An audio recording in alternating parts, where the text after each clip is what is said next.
Welcome in, folks. It is a Sunday morning.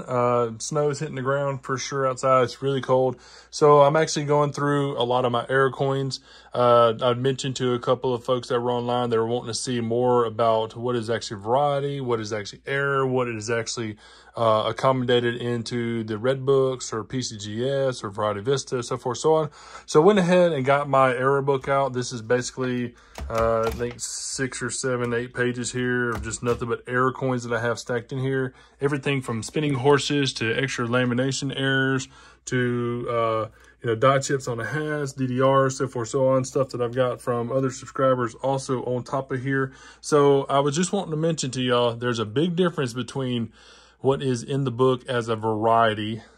And basically, whenever I do my hunts, I set all my varieties out, variety years that will have a variety on there. And that means that they're already cataloged, they're already online, they're already slated in books or so forth, so on, that having that it is a variety for that year. So I'm going to show you the difference on what's going on right here. This right here, so as you see, I've got a wood grain, JFK stamped. That's actually a counter stamp there. A die crack, a clip planchet, grease strike, and then just a matte coin. These right here are basically just going to be the oddities or errors that I pull out, that I see fit, that is not in a book and categorized as these are here in a second, which I'll show you. So like in a wood grain one, they're not going to have anything in the books about a wood grain penny that has just the way it was stamped, just the planchet, the way it was stamped and stuff like that at the mint. You can see it's like a wood grain effect going on with those browns going through there. Same thing with the obverse here, the browns are slated through there. This is not a variety. This is just something that I keep out because it looks great. It's an awesome coin. It's something that I want to collect. This right here being a JFK stamped coin, you see JFK's head stamped on there. It's a lot. Actually, I want to say it's all the presidents that are actually stamped on these coins. Honestly, I don't know how many are out there. I know there's quite a few up in the 30s or something like that. But JFK's head stamped on there. This is not a variety coin. This is something that some penny shops actually sell them in pamphlets and packets that you can pick these up. You might get a different, you might not have JFK, you might have Abraham Lincoln or Washington or whoever, but it will be stamped in a coin. It's counter-stamped coin, something that I definitely wanted to collect, and it's definitely an oddity. And I want to say I picked it up off the ground, which is kind of cool. Die crack, this right here, you can see the die crack, which goes right through 2019 through the D. It's basically a planchet blister. Basically, whenever they go through and mint it, you can see it right there just above the 2019. I have the scope adjusted. It's actually set up for this nickel I'm going to show you here in a second. So I'm just going to try to show you off scope there, but you can see it going straight up through 2019 rim to rim. This is just something I wanted to collect. Just an oddity, just really cool, and plus it's in great condition for 2019 D. So definitely want to hold it off. Shield penny there. Wanted to hold it off. It's a collection piece. It's something I put in my collection, and I'm hoping you're doing the same thing. I mean, it's worth a penny, honestly, but yet again, if you hold off on it, if somebody favors it later on, or if you present it into a video later on, or it might be a talking piece whenever you find something that you get to get your friends together and y'all talk about it. It's a lot to go on with just it being just a penny. Same thing with the clip planchets. Clip planchet is actually right up top on truss there. I've got several of them in here. Probably picked the worst one out. I actually got a really nice double clip planchet, large date, that's in one of the slabs there. I should have grabbed it out. I'll probably do that here in a second just to show you. But clip planchet, I mean, they do slab them, they do grade them on there, but it's not like a variety case that they're going to go out of their way and jot it in on PCGS, NGC, so forth, so on. But yeah, clip planchet, that's a pretty nice little find too. Move over here to a grease strike. Grease strike, basically, you could just see it. It looks like the coin was almost melted. It just didn't get a good strike on there. It had a lot in between the die, the planchet itself. So whenever they struck it, and the reverse looks good. But yeah, really nice coin. Really, it's collectible to me. It's something really cool. So definitely want to hold on to them. Like I say, I'm hoping y'all are doing the same thing. And then the 2008 matte coin. It's just no gloss on it. It's probably the same thing. It's got a bunch of grease on it. Same thing with the reverse there. It's just a lot. It's just flat. It's not as glossy as some of these coins. You can see the sheen off of some of these coins. This one here is just flat. So wanted to keep it. Wanted to hold off to the side. Now let's get into the bread and butter of what I was mentioning. So right here, we've got a 2000 AM, wide AM. Now, if you look on PCGS or if you go online, and I'll have the information down below in the description also for the websites to go to. So wide AM, you want to make sure this is a variety. This is a known error. This is something that's in the books, a bunch of books. But if you look at the A and the M, you see there's a gap in between the bottom of the feet of the A and the M there. That's a wide AM. This is going to be a variety that you really want to hold on to, especially in the condition that they can come in. These are worth more money and higher grades as always. I mean, it's not like a 1942 over 41 type dime, but it is definitely worth quite a few bucks being in a better condition. So this is a nice variety to hold on to, and make sure you're looking up all your coins wherever you're going through your hunts. You don't want to just flip through and the known errors that you know just offhand. You want to definitely double check the online. As I said, the red books, they might have a little information on there, some pictures on there. If you go to Variety Vista, you go to Wexlers Guide, you can go to doubledie.com. There's a lot to look for errors on there, and especially, like I said, known errors. 1969D, no FG. So this one here, if you look, it's going to be on the bottom right side of the building here. There's supposed to be an FG there. There's not. Plus, there's a floating roof on there. Well, I think I see one pillar on there, maybe. But floating roof, basically the top of the Lincoln building here, across the top there. There's no pillars holding up the building. So this is going to be a no FG 1969 penny, a known error. Something you definitely want to look for. This one here, I know, let me adjust the scope here in a little bit and we'll look at that one. I'm just kind of up and down about it. It looks like it's an extra leaf on it, but it's not a high or low leaf. It's actually off of the branch itself, but I'll show you that here in a second. Speeding horse, this is quite common now. I mean, there's a lot of them going on, but the horse's mouth, you'll see, would be a, might need to get it up under scope too.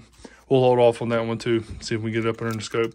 Another known variety, wide rod rims. Actually, Alienated History pulls these a lot. And the reason why they're wide rim, it's going to have a Philadelphia mint mark right over her shoulder here. And then the rim is almost touching that 1 and the 9 there, as you see on the bottom. So the Denver, you won't see the rim isn't as wide, it isn't as thick. It is really skinny actually across there. But that 1 and the 9 is almost touching the edge of the coin there. So this would be categorized and a variety in the books and online as a wide rim, 1979 Susan B. Anthony. So this is a $1 piece here. You definitely want to make sure to look also for the die clash that comes on there too. And then this is a bigger variety also, 1972D, no FG. 1972, as you see, the D's right below his neck there. And whenever you flip them over, $half are pretty easy to hunt because they're so big, they're so easy to see. But when you flip it over and look right in between the bird's feather, the eagle's feather, and the legs there, you see there's no FG there. So this is a 1972D, no FG. You definitely want to look in that area.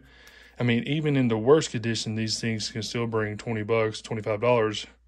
I mean, at a really low grade. This one here is probably at about a, I'd say XF grade, probably a smidge lower, but decent condition. Nice little gouge right there in his face, but it's a no FG. It's a definitely known variety, so you definitely want to look for that. Now, on top of that, being that they are a known variety doesn't mean it won't be a variety later on. There's a lot of new stuff that's hitting the fan, a lot of new stuff that's going into these books, going into all these websites that are going on. A lot of new varieties being found because people are actually starting to take time and look through them a lot more. There's tons of them coming out, VAMs that are coming out, so forth, so on. So take, for instance, this 1972. This is a Philadelphia 1972. Now, I see something on here which I don't think is even categorized, even logged in or whatnot, but this to me, all the way around, and it's not all, it's only from the R. And it goes from the R to the U to L, the P, and then the bottom of the E over here. But if you look, it looks like it's tripled. See, it looks like it's tripled in the back here.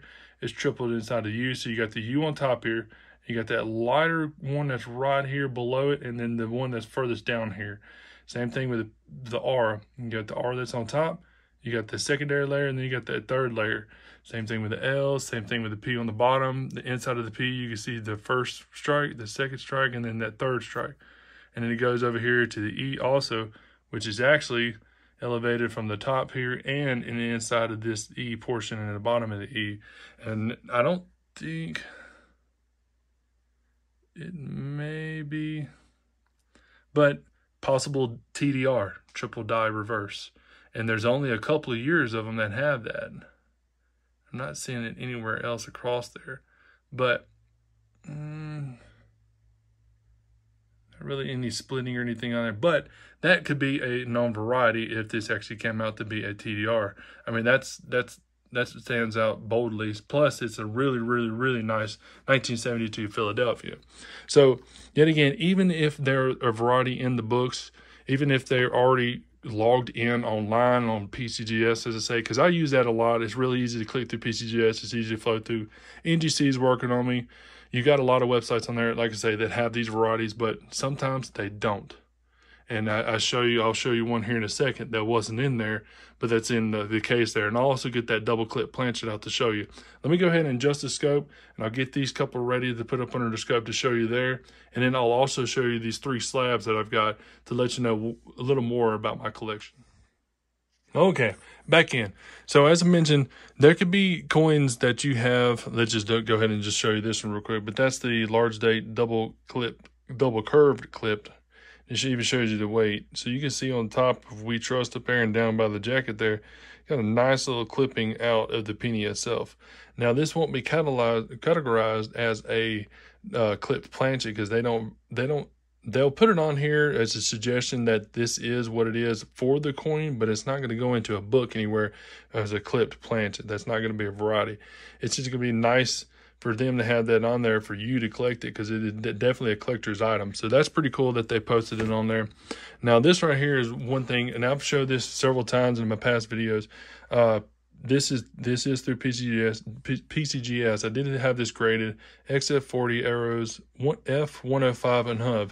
That is a variety now in PCGS. So if you go and you type in this number right here in PCGS to look it up, this is a population of 1 out of 88 of these graded.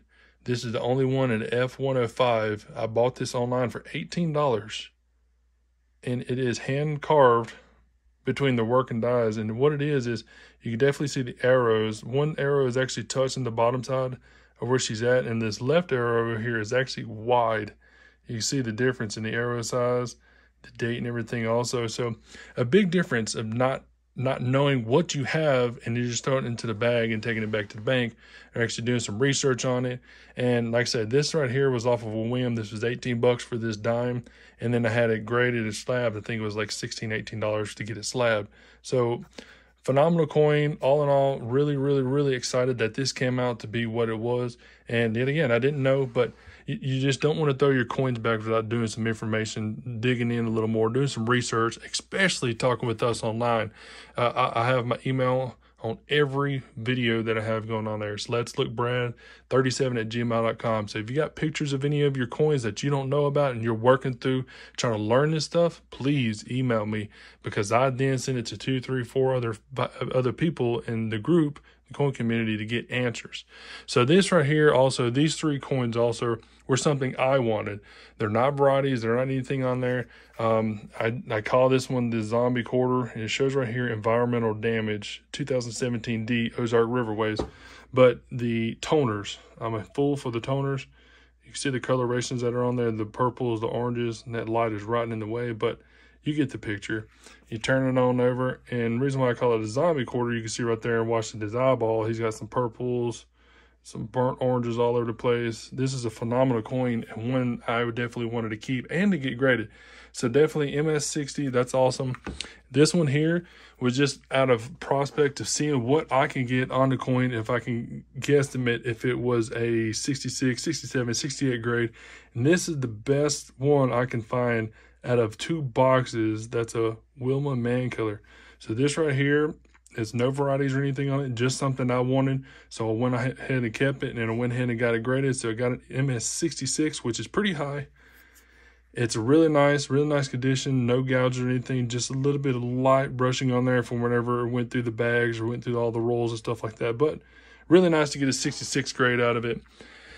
And then to the Maya Angelou. Now this is actually, same thing, me again. This is a, see if I can do it this way. This is a Black Beauty. You can see the gunmetal coloration that's on there. It's a totally different color. It's a brand new quarter, MS65. It came right out of the box. So I found this right in the middle of the roll, and I wound up pulling this out because I wanted this coin really badly. I wanted it graded really badly too, because that's pretty awesome. So that's a Black Beauty. That is a variety that we call as coin collectors a Black Beauty. But like I say, they don't have a variety for this, so it's definitely going to be something off-put. Now I'm going to go ahead and dip on over here as the extra leaf or the DDR.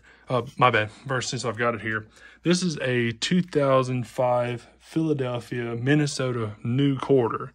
Now the varieties, yet again, if you look online, if you look through, you can go on, I want to say the state quarter errors and so forth, so on. They usually have a page, a booklet of what all errors you can find on there. This is another error.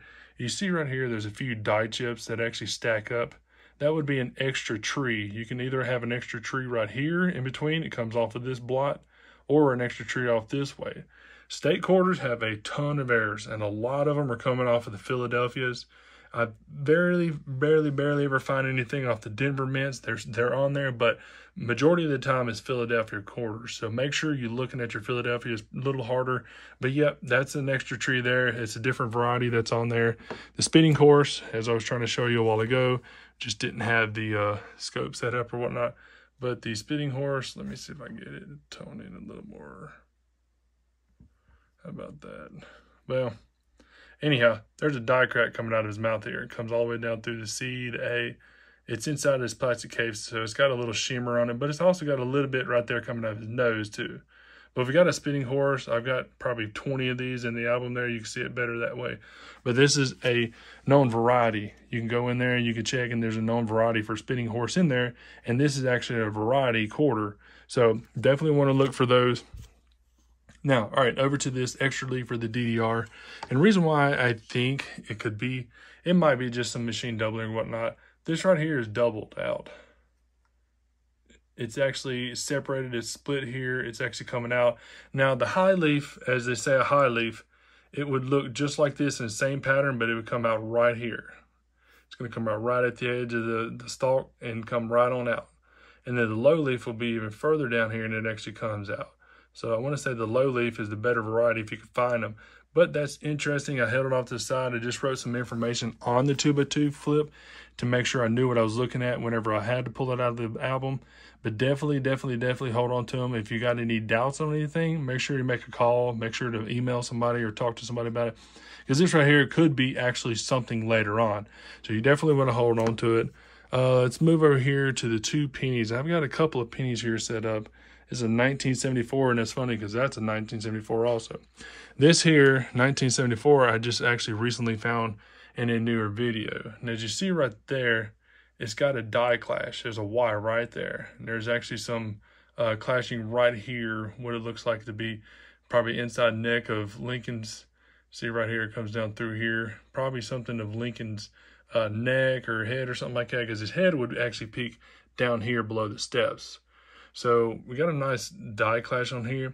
They might claim it as a variety on your slab, but it's not going to be stuck in the PCGS catalog or the NGC catalog or the Trader catalog, World Trader catalog, so forth, so on. So this will be something that they stamp on just like they did this double clip planchet. They'll put it on there as a die clash, but it's not going to be known as an error in those catalogs.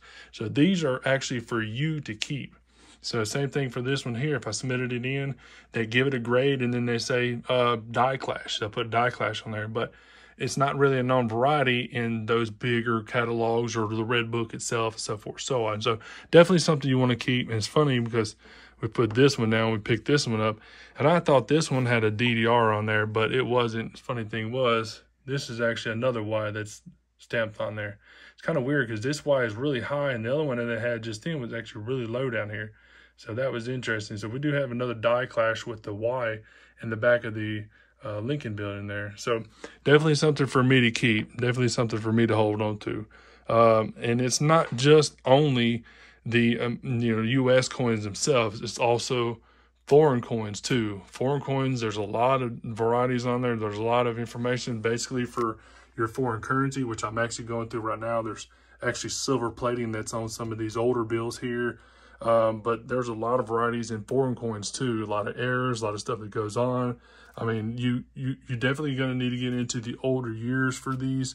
And as you see, I've got a lot to look through. They're my foreign coins. It's 196 countries of foreign coins. But all in all, don't get rid of them. I just wanted to, like I say, bring you in for a lot to look at on what the differences is between what you need to keep and what the actual varieties are for loading up into the catalogs as per mentioned.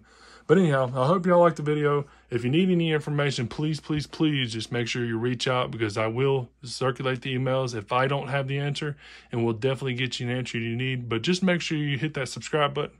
Hope y'all liked the video. Hope y'all have a fantastic day, and we'll see you on the next video.